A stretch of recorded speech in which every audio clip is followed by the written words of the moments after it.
Hi ವಿವಿನ್ Spicy ಕಿಚನ್ಗೆ ಸ್ವಾಗತ. ನಾನಿವತ್ತು ಕುರಿ ತಲೆಕಾಲು ಸೂಪನ್ನ ಹೇಗೆ ಮಾಡೋದಂತ ಹೇಳ್ಕೊಡ್ತಾ ಇದ್ದೀನಿ. ನೋಡಿ, ಕುರಿ ತಲೆಕಾಲು ಸೂಪು ನೋಡಲಿಕ್ಕೆ ಎಷ್ಟು ಚೆನ್ನಾಗಿದೆ ಅಂತ. ಟೇಸ್ಟನ್ನ ನೀವು ಮನೇಲಿ ಮಾಡಿ ಹೇಗಿದೆ ಅಂತ ಕಮೆಂಟ್ ಸೆಕ್ಷನಲ್ಲಿ ಹಾಕಿ. ಈಗ ಕುರಿ ತಲೆಕಾಲನ್ನ ತೊಗೊಂಡು ನಾನು 4ರಿಂದ 5 ಸಲ ಚೆನ್ನಾಗಿ ತೊಳಿತಾ ಇದ್ದೀನಿ. ಯಾಕಂದರೆ ಅದನ್ನು ಸುಟ್ಟು ಕಟ್ ಮಾಡಿರೋದ್ರಿಂದ ತುಂಬ ಸ್ಮೆಲ್ ಇರುತ್ತೆ. ಈಗ ನೀಟಿಗೆ ವಾಶ್ ಮಾಡಿ ಇಟ್ಕೊಂಡಿದ್ದೀನಿ. ಅದಕ್ಕೆ ಬೇಕಾದಂಥ ಇಂಗ್ರೀಡಿಯೆಂಟ್ಸ್ನ ತೊಗೊಂಡಿದ್ದೀನಿ. ಶುಂಠಿ, ಬೆಳ್ಳುಳ್ಳಿ, ಹಸಿರು ಮೆಣಸಿನ್ಕಾಯಿ, ಚಕ್ಕೆ, ಲವಂಗ ಮತ್ತು ಅರ್ಧ ಈರುಳ್ಳಿ, ಇಷ್ಟು ಇಂಗ್ರೀಡಿಯೆಂಟ್ಸ್ನ ತೊಗೊಂಡಿದ್ದೀನಿ. ಈಗ ಪೇಸ್ಟಿಗೆ ಶುಂಠಿ, ಬೆಳ್ಳುಳ್ಳಿ ಮತ್ತು ಚಕ್ಕೆ, ಲವಂಗ, ಏಲಕ್ಕಿ ಮತ್ತು ಹಸಿರು ಮೆಣಸಿನ್ಕಾಯಿ ಹಾಕ್ತಾಯಿದ್ದೀನಿ. ಸ್ವಲ್ಪನೇ ತೊಗೋಬೇಕು ಹಸಿರು ಮೆಣಸಿನ್ಕಾಯಿ. ಮತ್ತು ಅರ್ಧ ಈರುಳ್ಳಿ ತೊಗೊಳ್ತಾ ಇದ್ದೀನಿ. ಈರುಳ್ಳಿ ಅರ್ಧನೇ ಹಾಕಿ, ಜಾಸ್ತಿ ಹಾಕಿದ್ರೆ ಥಿಕ್ನೆಸ್ ಭಾಳ ಜಾಸ್ತಿ ಬರುತ್ತೆ. ನೆಕ್ಸ್ಟು 1-1.5 ಸ್ಪೂನಷ್ಟು ಕಾಳು ಮೆಣಸು ತೊಗೊಂಡಿದ್ದೀನಿ. ಸ್ವಲ್ಪ ಕೊತ್ತಂಬರಿ ಮತ್ತು ಸ್ವಲ್ಪ ಪುದೀನ ಹಾಕ್ತಾಯಿದ್ದೀನಿ.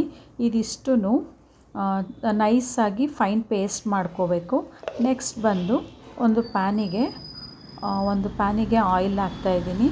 ಆ ಆಯಿಲೆಲ್ಲ ಕಾದಾದಮೇಲೆ ನಾವು ಚೆನ್ನಾಗಿ ತೊಳೆದು ಇಟ್ಕೊಂಡಿದ್ದಂತಹ ತಲೆಕಾಲು ಏನಿದೆಯಲ್ಲ ಅದನ್ನಷ್ಟು ನಾನು ಪ್ಯಾನಿಗೆ ಹಾಕ್ತಾಯಿದ್ದೀನಿ. ಪ್ಯಾನಿಗೆ ಹಾಕಿದ ನಂತರ ಅದಕ್ಕೆ 1-1.5 ಸ್ಪೂನಷ್ಟು ಉಪ್ಪು ಹಾಕ್ತಾಯಿದ್ದೀನಿ. 1.5 ಸ್ಪೂನಷ್ಟು ಉಪ್ಪು ಹಾಕಿ ಅದು ಚೆನ್ನಾಗಿ ಮಟನಿಗೆ ಉಪ್ಪೆಲ್ಲ ಹಿಡಿಬೇಕು. ಸೊ ಆ ಥರ ಇತ್ತು ಅಂತಂದರೆ ಕಾಲು ಸೂಪ್ ಆಗಲಿ ಪೀಸ್ ಆಗಲಿ ತುಂಬ ಚೆನ್ನಾಗಿರುತ್ತೆ.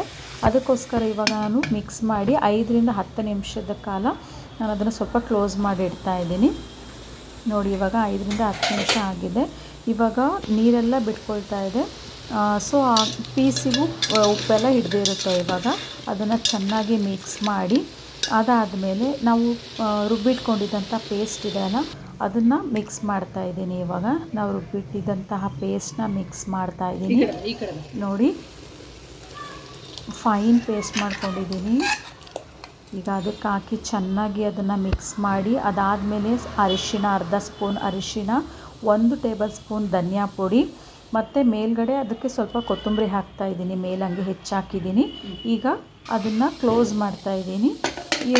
ಮಟನ್ಗೆ ಎಳೆದಾಗಿತ್ತು ಅಂದರೆ 3ರಿಂದ 4 ವಿಷಲ್ ಸಾಕಾಗುತ್ತೆ. ನಾನು 5 ಮಾಡಿಸಿದ್ದೀನಿ. ಬನ್ನಿ, ಇವಾಗ ತಲೆಕಾಲು ಸೂಪ್ ರೆಡಿ ಇದೆ. ಫೈನಲಿ ಹೇಗಿದೆ ನೋಡೋಣ. ನೋಡಿ, ವಾವ್, ನೋಡೋದಕ್ಕೆ ತುಂಬ ಚೆನ್ನಾಗಿ ಕಾಣ್ತಾ ಇದೆ. ಟೇಸ್ಟ್ ಹೇಗಿದೆ ಅಂತ ನೀವು ಮಾಡಿ ನೋಡಿ ಯಾವ ಥರ ಇದೆ ಟೇಸ್ಟ್ ಅಂತ ಪ್ಲೀಸ್ ಕಮೆಂಟ್ ಸೆಕ್ಷನ್ನಲ್ಲಿ ನೀವು ಹಾಕಲೇಬೇಕು. ನೋಡಿ, ತಲೆಕಾಲು ಸೂಪ್ ಇವಾಗ ಫೈನಲಿ ರೆಡಿ ಇದೆ. ಪೀಸೆಲ್ಲ ಭಾಳ ಚೆನ್ನಾಗಿ ಬೆಂದಿದೆ. ಸೂಪು ಭಾಳ ಟೇಸ್ಟಾಗಿದೆ. ಖಾರ ನೀವು ಕಡಿಮೆ ಮಾಡಿದ್ರಿ ಅಂತಂದರೆ ಮಕ್ಕಳದು ಸಹಿತ ಇಷ್ಟಪಟ್ಟು ತಿನ್ನೋ ಅಂತಹ ರೆಸಿಪಿ ಇದು. ತುಂಬ ಚೆನ್ನಾಗಿರುತ್ತೆ ಕಾಲು ಸೂಪು.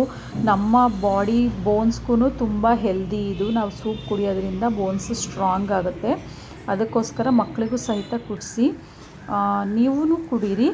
ಈಗ ರೆಡಿ ಇರುವಂತಹ ಸೂಪಿಗೆ 2ರಿಂದ 3 ಡ್ರಾಪು ನಿಂಬೆಹಣ್ಣನ್ನು ಹಾಕ್ತಾಯಿದ್ದೀನಿ. ಬನ್ನಿ ಟೇಸ್ಟ್ ನೋಡೋದಕ್ಕೆ ಇವಾಗ ನಾಸಿರಿಗೆ ಕೊಡೋಣ. ನಾಸಿರ್, ಸೂಪ್ ಹೇಗಿದೆ ಟೇಸ್ಟ್ ಮಾಡಿ ಹೇಳು.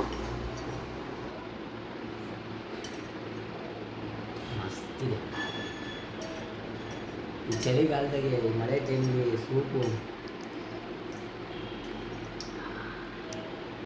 ಇದೇ ತರಹದ ಟೇಸ್ಟಿ ಅಡುಗೆಗಳಿಗಾಗಿ ವಿವಿನ್ ಸ್ಪೈಸಿ ಕಿಚನ್ಗೆ ಸಬ್ಸ್ಕ್ರೈಬ್ ಆಗಿ, ಲೈಕ್ ಮಾಡಿ, ಶೇರ್ ಮಾಡಿ. Thank you for watching. Thank you so much.